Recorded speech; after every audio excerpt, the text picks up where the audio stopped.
Hello and welcome back to my channel. My name is Rabbi Cass. I'm a Sofer in Muncie, New York. You can find me online at sofercenter.com. Putting up the mezuzah and how to determine which is the right side of the door is not something which is so black and white. Sometimes doors which you think would be on the right side going in, that will change if there's another door leading into the room.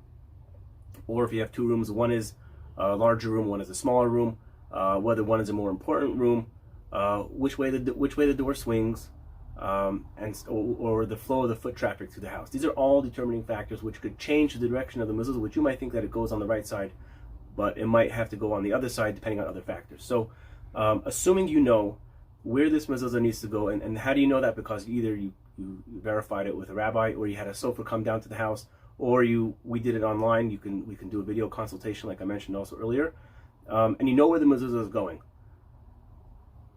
So now you're ready to put up the mezuzah.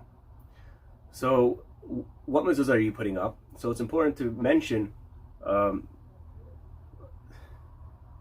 have a kosher scroll.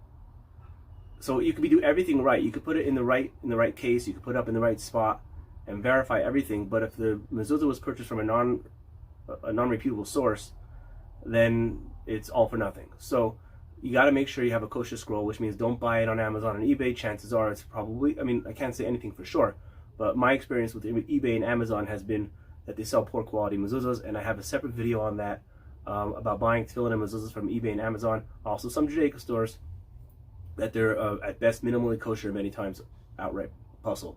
So be careful with that. Make sure you have a good mezuzah. And the mezuzah should be put into the case by somebody who knows what they're doing, an expert, because I can't tell you how many times I get mezuzahs like this in the mail to check, and I think it's just a 3-inch scroll, which is not so uncommon. But in reality, what it is it's really a 4-inch scroll that somebody folded in order to fit into a 3-inch scroll. Now, obviously, if you have the mezuzah hanging on the door like this and half the mezuzah is upside down, it's obviously not considered kosher. And then you have also another thing to deal with, all the cracks which developed along the crease. Okay, so it might seem obvious to a lot of people, but putting the mezuzah inside the case, or making sure there is a mezuzah inside the case. I've had instances where I've gone to a house to take down the mezuzahs for checking and to bring them back to the office to find 10 or 12 cases empty. And I'm like shaking. I don't even know what to tell the person. How do I call somebody up who thinks they had mezuzahs on their doors for years and they're all empty? And so, like, by me, my practice in the office is if I have a case that doesn't have a mezuzah inside, I will not put the plug on it.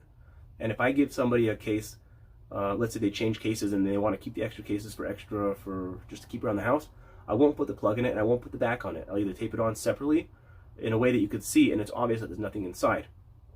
Other things that could go wrong would be mezuzahs being put inside the cases upside down. And then there's also some mezuzahs which, depending on where they're going, have to be double wrapped. Let's say mezuzahs for doors that are inside bedrooms have to be double wrapped. So because there's all these different factors they have to take into consideration, it's best if you buy the mezuzah already ready for what your needs and where you're going to be getting it, where it's going to be being put from a Sofer, so that way you know you have a good mezuzah. You know that it was put in the case properly, wrapped.